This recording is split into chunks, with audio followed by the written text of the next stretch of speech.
ఏం చేస్తావు? ఏం చేస్తావు చెప్పు చెప్పు. ఏం ఏంటి చేస్తావు? మీద మీదకి వస్తున్నావు? ఏం చేస్తావో చూద్దామని.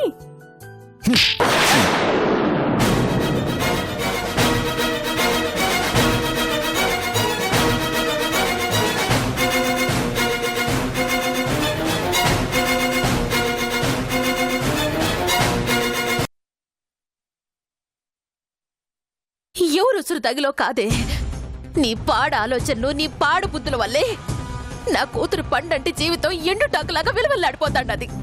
100 గొడ్లను తిన్న రాబందు ఒక్క గాలి వానకి నేల కొరికినట్టు నీకు ఓ రోజు వస్తా సునందా. ఆ రోజు నువ్వు తిక్కుమాలిన సావుజొస్తావు. కడుపు మండిన తల్లిగా అంటాను. ఇది జరిగి తీరుతాది.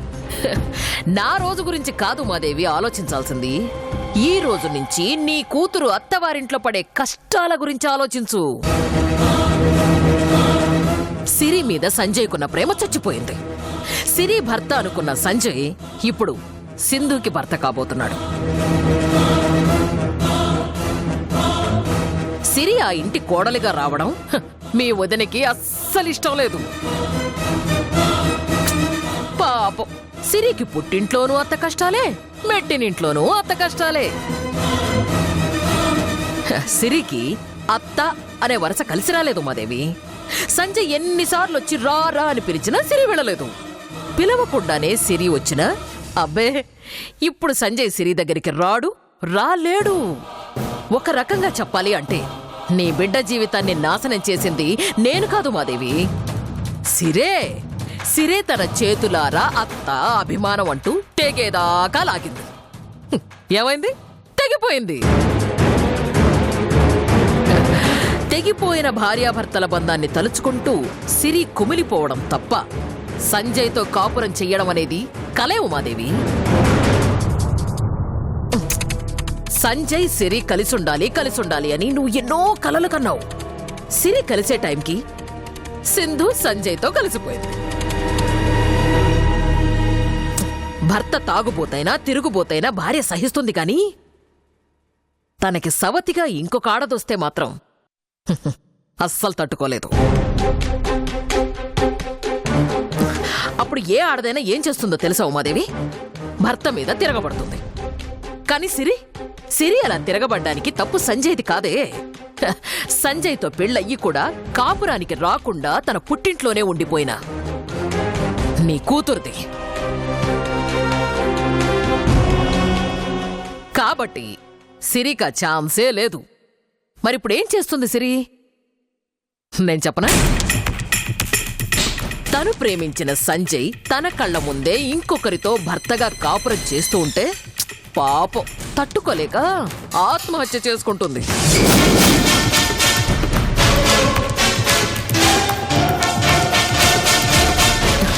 ఉమాదేవి, ఇప్పుడు నువ్వు సిరిని దించి వెళుతోంది అత్తారింట్లో కాదు, నరకంలో.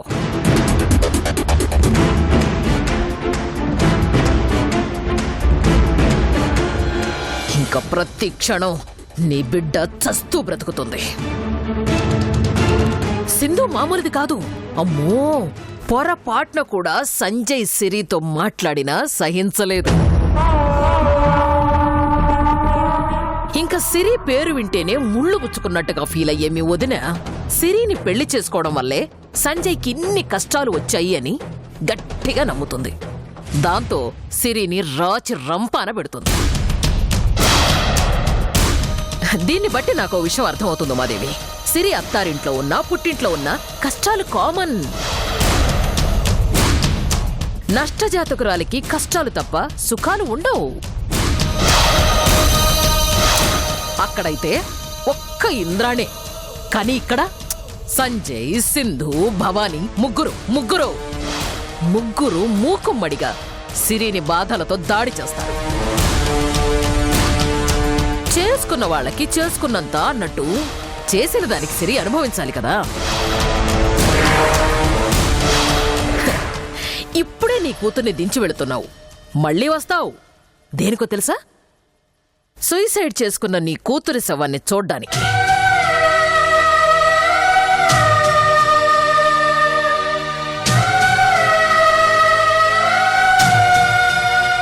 తప్పకుండా వచ్చి తీరతావు ఉమాదేవి, నేను చెప్తున్నాను కదా, జరిగేదదే.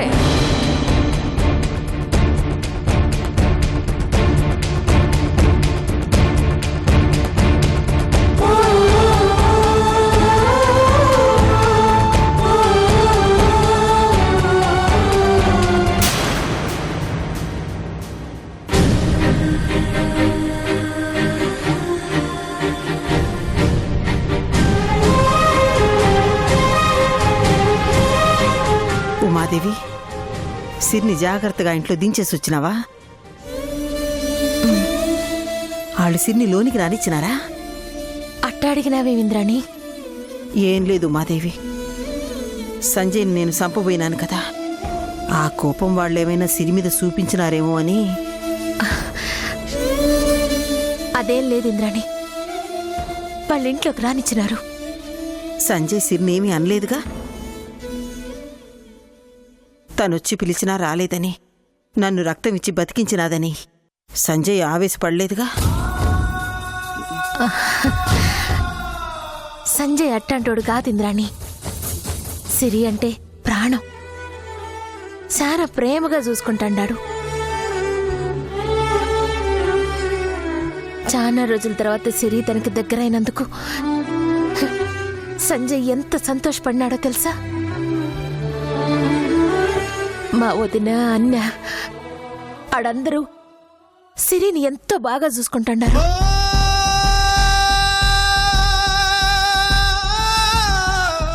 ఇంటి కోడలొచ్చినాదని సిరిని హారతిచ్చి మరీ ఇంట్లోకి అడుగు పెట్టించినారు.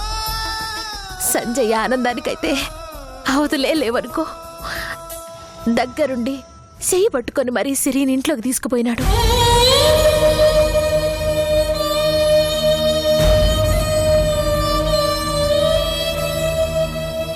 ఇన్నాళ్ళు అత్తారింటికి ఎందుకు రాలేదు అని నా కొడుకుని చంపాలని చూసిన ఇంద్రాణి వారసురాలు మా ఇంట్లో ఉండనీకు వీల్లేదని మా వదిన గాని నేనొచ్చి పిలిచినా రాకుండా మా అత్తకి రక్తం ఇవ్వాలంటూ వెళ్ళిపోయినావు. నీకు భర్త ప్రేమ కంటే అత్త అభిమానమే ఎక్కువైపోయినదా? నువ్వు నాకు అవసరం లేదు, నేను నీతో కాపురం చేయను, వెళ్ళిపోని సంజయ్ గాని. ఎవ్వరూ సిరిని ఒక్క మాట కూడా అనలేదు తెలుసా?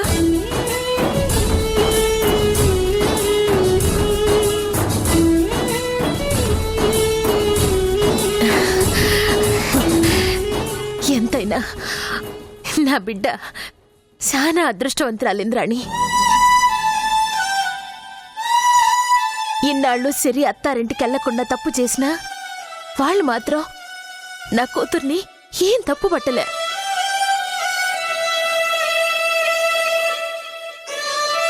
ఇప్పటికైనా వచ్చినావు అంతే చాలు అంట ఎంత గొప్పగా ఆదరించినారు తెలుసా?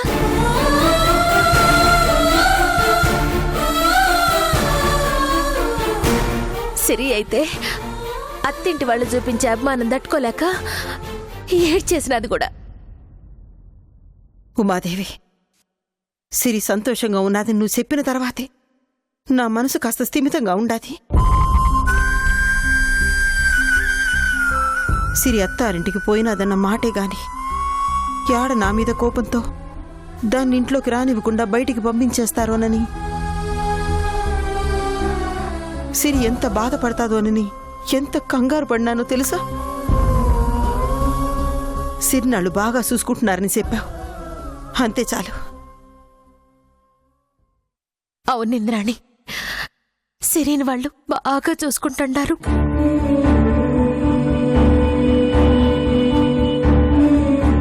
సిరి ఆడ చాలా సంతోషంగా ఉన్నది.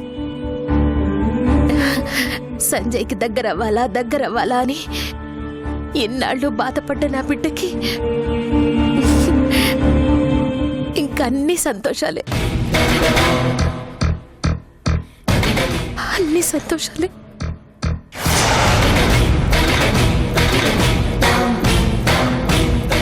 ఉమాదేవి, నిజంగా సిరినాళ్ళు బాగా చూసుకుంటున్నారా లేక బాధ పెడతా ఉంటారా? నిజం చెప్పు. బాగానే చూసుకుంటున్నారని చెప్పినా కదా ఇంద్రాణి. లేదు మాదేవి, నువ్వు అబద్ధం చెప్తా ఉండా. ఆడ సిరినాళ్ళేదో బాధ పెట్టినట్టుండారు. అందుకే నువ్వు ఈడ బాధపడతా ఉండవు. ఆ విషయం నీ కన్నీళ్ళే చెప్తా ఉండాయి. చెప్పు మాదేవి, వాళ్ళు మన సిరినేమైనా అన్నారా? అంటే చెప్పి ఇప్పుడు వెళ్ళి వాళ్ళ సంగతి తెలుసుకొని వస్తా. ఒరే కొండా, మన ఇంటి బిడ్డ మనసు పగవనింటో బాధపడితే అది మనకే అవమానంరా.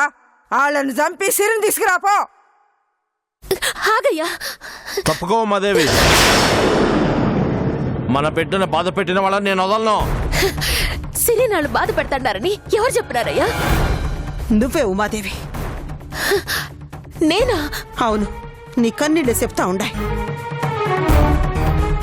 అయ్యో ఇంద్రాణి, బాధపడితేనే కాదు, ఆనందం ఎక్కువైనా కన్నీళ్లే వస్తాయి. ఇన్నాళ్ళకి నా బిడ్డ పుట్టింటిని వదిలి అత్తవారింటికి వెళ్ళింది. సిరి సంజయ్లు ఒక్కటయ్యారు అన్న ఆనందం. ఇక జీవితాంతం సిరి సంజయ్లు కలిసి ఉంటారు, ఎప్పటికీ విడిపోరు అన్న సంతోషం. కూతురు అత్తారింటికి వెళితే ఏ తల్లైనా ఆనందపడుతుంది తప్ప బాధపడుతుంది రాణి. అందుకే ఈ కన్నీళ్ళు. ఉమాదేవి, నువ్వు చెప్పినట్టుగా సిరి ఆడ సంతోషంగా ఉంటే సరే సరే. లేదు బాధపడతా ఉండాదని నాకు తెలిస్తే మాత్రం ఆ ఇంట్లో ఎవ్వరిని వదిలిపెట్టేది లేదో.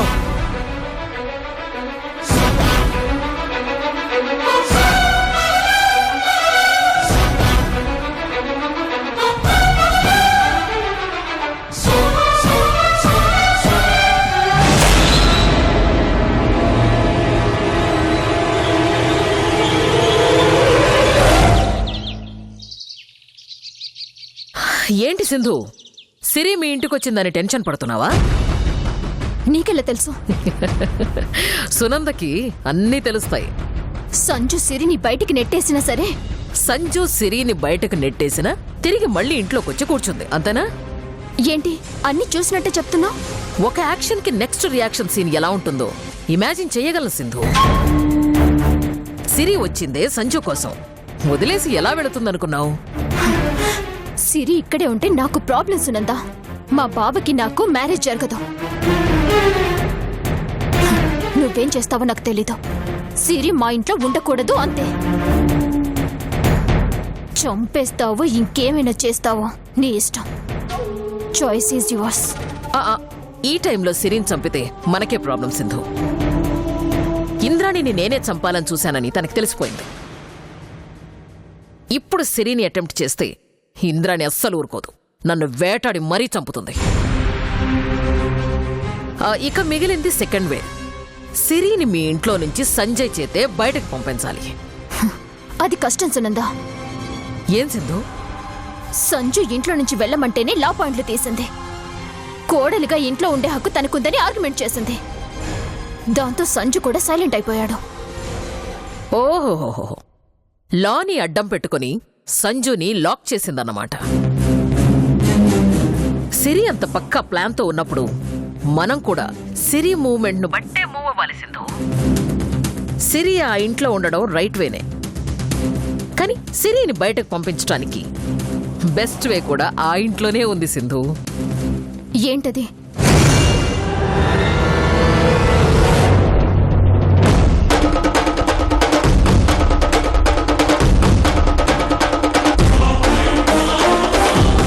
ఓకే ఓకే సునందా, వర్కౌట్ చేస్తాను. కొంచెం ఫాస్ట్ గా చేసిందు. అలాగే.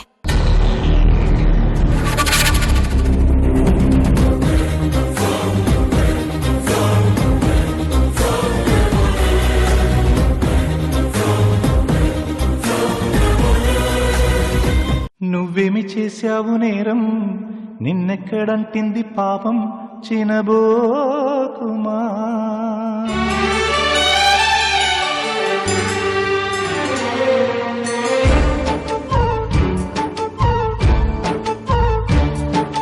నువ్వేమి చేశావు నేరం, నిన్నెక్కడంటింది పాపం, చినబోకుమా. చేయూతనందించు సాయం ఏనాడు చేసింది సంఘం, గమనించుమా. కన్నీటి వర్షానికి కష్టాలు చల్లారునా మార్గం చూపే దీపం కాదా ధైర్యం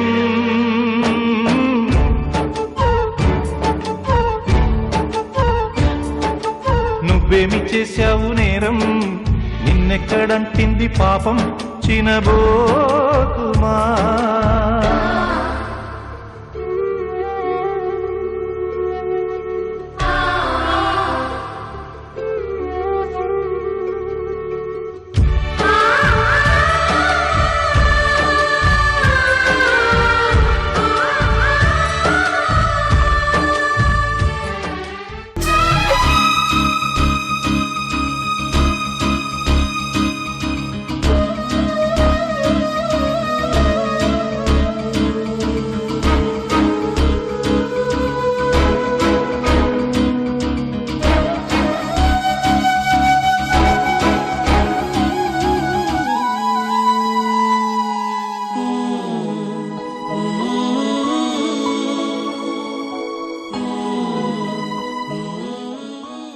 సిరమ్మా,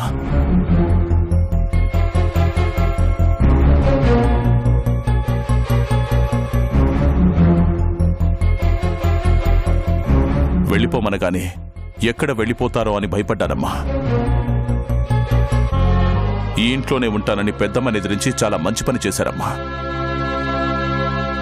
నీ పట్టుదల చూస్తా ఉంటే యముడితో పోరాడి తన భర్త ప్రాణాలు దక్కించుకున్న సావిత్రమ్మ గుర్తొస్తుందమ్మా. తప్పకుండా సంజయ్ బాబు నువ్వు ఒకటవుతారమ్మా. మీ మధ్య దూరాలు తగ్గిపోయినాయి. అలాగే కోపాలు అపార్థాలు కూడా తగ్గిపోతే మా పెద్దయ్య చాలా సంతోషిస్తాడు. సంజు కోపం ఎంతసేపు ఉంటుంది సాంబిరెడ్డి?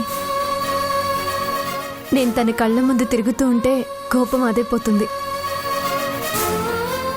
త్వరలోనే సంజు నన్ను అర్థం చేసుకుంటాడు. ఇక ఈ ఇంట్లో ఏ బాధలుండవమ్మా. మీకోసం భోజనం తీసుకొచ్చాను, తినండమ్మా. సాంబిరెడ్డి,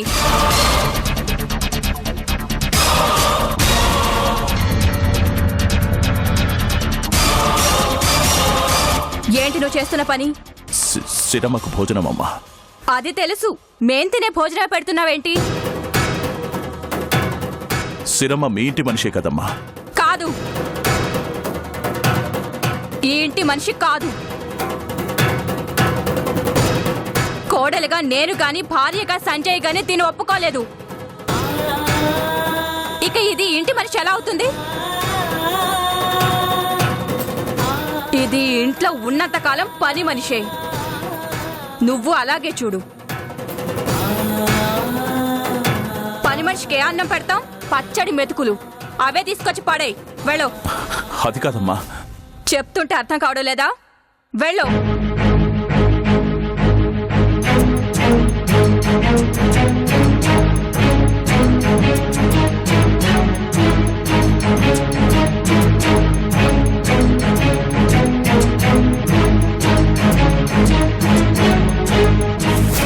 మా మీదే కేసు పెడతావా? ఇక్కడి నుంచి ఇంట్లో నీకు అన్ని కష్టాలు అవమానాలే. అర్ధాకిలతో మాడి చస్తావు.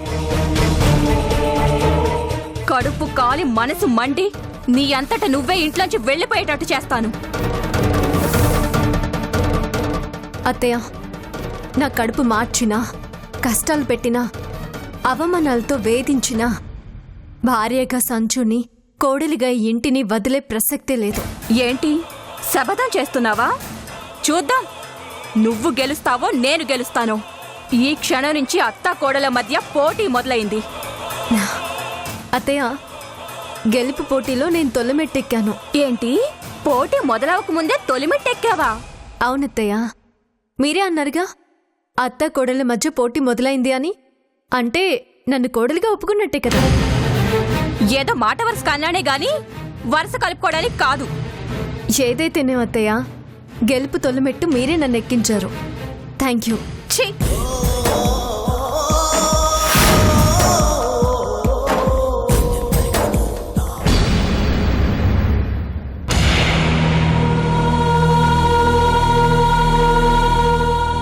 చెల్లెమ్మ రాలేదేంటి?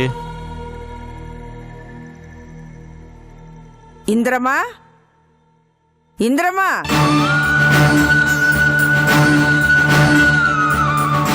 చెల్లమ్మా చెల్లమ్మా నేను పిలుస్తా ఉండుకోండా.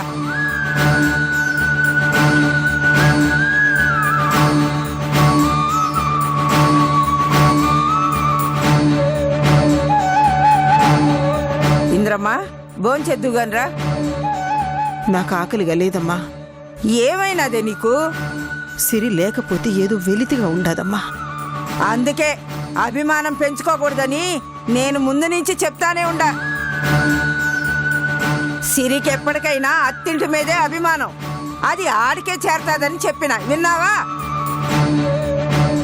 నా వారసురాలు ఈ ఇంటి బిడ్డ ఈడనే ఉండిపోతుందని నెత్తిన పెట్టుకున్నావు.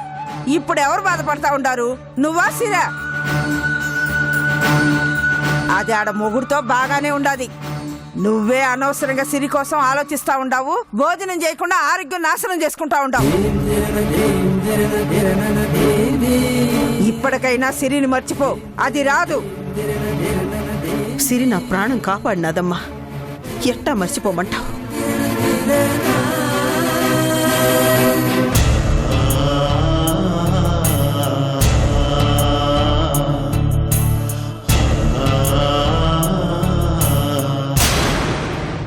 ఆంటీ ఆంటీ, ఏంటి సింధు? త్వరగా రండి. ఎక్కడికి? బావ సిరి రూమ్ లోకి వెళ్ళాడు. తలుపేస్తున్నావేంటి? తలుపు ఎందుకేసావే? తలుపు తీయవే. నీకే చెప్పే, తలుపు తీస్తావా లేదా? తీసుకో.